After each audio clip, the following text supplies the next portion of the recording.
BMC के election में mayor बन गया बीजेपी का, और शिंदे गुट का जो है डिप्टी मेयर बन गया। लेकिन क्या वजह है कि अगर कहीं ना कहीं अगर कांग्रेस अपना रोल ईमानदारी से करती, मुंबई कांग्रेस, महाराष्ट्र कांग्रेस, तो आज कहीं ना कहीं महाराष्ट्र के अंदर जो है उदय ठाकरे और ये संगठन का मेयर बन सकता था। यकीनन से आपकी बातों में दम है। अगर कांग्रेस ईमानदारी दिखाती, 22 जो उसने 62 सीटें जो वंचित को दी उसने, वो ना देकर खुद लड़ती या उद्धव जी से पैक्ट करती, यूबीटी से पैक्ट करती, तो यकीनन आज मुंबई का मेयर यूबीटी का होता और डिप्टी मेयर कांग्रेस का होता। देखिए, मैं अच्छा ये इन ताल्लुक से है ना, हम लोग बार बार कहते हैं और हमारा दर्द भी ये है कि राहुल गांधी जो है ना, राहुल गांधी जी वो हिंदुस्तान का एक बहादुर लीडर है। वो जिस तरीके से हम पार्लियामेंट में देख रहे हैं उसको, वो बुक्स की बात करते हैं, एप्स्टाइन की बात होती है, वो सारी बातें हर महाज पर जिस मजबूती से राहुल जी लड़ते हैं, तो यकीनन मतलब ऐसा लगता है कि मतलब वो कहीं ना कहीं वो गवर्नमेंट जो है उसके सरबराह से मजबूत लीडर है। लेकिन अफसोस इस बात का होता है, मैं अभी कल वो प्राइम टाइम देख रहा था या उसका न्यूज़ 24 पर मानक का, उसमें बहुत पुराने जर्नलिस्ट हैं सिंह साहब, उन्होंने बहुत फैन है कांग्रेस के और राहुल जी के, लेकिन उन्होंने कहा कि मतलब राहुल जी बहुत अच्छे लीडर हैं, बहुत मजबूत लीडर हैं, बहुत दिले लीडर हैं, लेकिन संगठन पे उनकी पकड़ नहीं है। संगठन पे पकड़ ना होने की वजह से ये सारे हालात देखने पड़ रहे हैं। जो चीजें कहीं ना कहीं समाजवादी के साथ में, आज मेयर भिवंडी के मेयर के ताल्लुक से समाजवादी के लीडर आज खुद ये कह रहे हैं कि अगर पे हमारा साथ में कांग्रेस ने ईमानदारी की होती तो मेयर जो है कहीं ना कहीं समाजवादी का बनता। धर्मेंद्र यादव का बयान है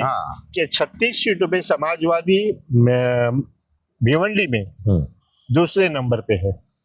उसमें उन्होंने बताया कि वहां के उनके विधायक ने उनके साथ मिलकर वो लोग कांग्रेस के लोगों ने विधायक के साथ मिलकर, समाजवादी के विधायक के साथ मिलकर पार्टी को हराने का काम किया। 6 सीटें फिर भी वहां पे आई है। आपको याद होगा भाई, मध्य प्रदेश के चुनाव में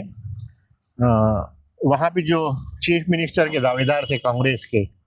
बड़े लीडर है कमलनाथ, जब समाजवादी को 2-3 सीटों देने की बात थी, तो उसने ये कहा, उन्होंने ये कहा कि कौन जी अखिलेश यादव तो मैं किसी को नहीं जानता। अखिलेश यादव जी को बहुत बुरी लगी बात, जबकि पार्लियामेंट में वो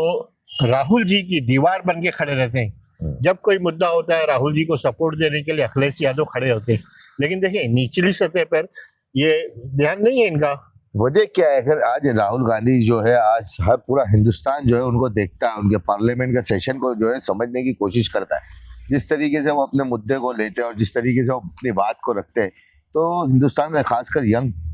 जो तबका है वो लेता है। लेकिन आखिर क्या वजह है कि संगठन को महाराष्ट्र के अंदर आज इतनी बदतरीन हालत हो गई है कांग्रेस की? महाराष्ट्र हो, मध्य प्रदेश हो, उत्तर प्रदेश हो, कांग्रेस का जहां जहां वजूद था वो संगठन, देखिए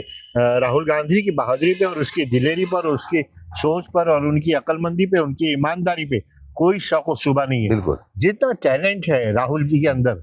वो टैलेंट भी एक अजब गजब है।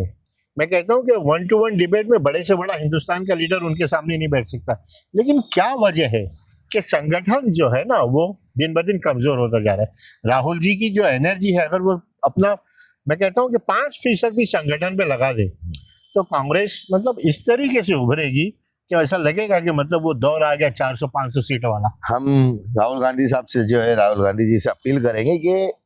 किस तरीके से आपने जिस तरीके से हिंदुस्तान को अपना एक चेहरा दिखाया अपोजिशन लीडर के अंदर, वाकई में वो सोचने और समझने वाली बात है। शोएब भाई, जो लड़ाई मतलब फिरका परस्ती के खिलाफ राहुल जी लड़ रहे,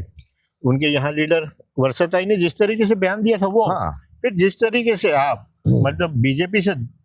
1-to-1 लड़ने की बात करते हैं, उसके पीछे, पर्दे के पीछे जाकर इनके लीडर मिलते हैं। और ये सारी कहानी बीएमसी के पूरे इलेक्शन में हमने कहा कि कांग्रेस को जो है आपने पूरे महाराष्ट्र में जो है कहीं ना कहीं, इसीलिए हमारा सवाल ये रहता है कि बीजेपी का सहयोगी कौन है, तो कहीं ना कहीं सवाल के साथ में हमारा जवाब भी रहता ही है कि बीजेपी का सहयोगी जो है उनको मेयर बनाने के लिए जिसने मेहनत की, सबसे पहले बिकता है तो कांग्रेस ही बिकता है। राहुल गांधी जी, आपसे रिक्वेस्ट है कि स्ट्रॉन्ग डिसीजन ले, ये ना देखे कि कौन जो है कितना पुराना है, और अपने पार्टी को जो है मजबूत करने के लिए संगठन आपको मजबूत होगा तो पार्टी मजबूत होगी, और पार्टी मजबूत होगी तो वो विचार जो नेहरू की और इंदिरा गांधी की थी वो विचारधारा मजबूत होगी, गांधी की विचारधारा मजबूत होगी।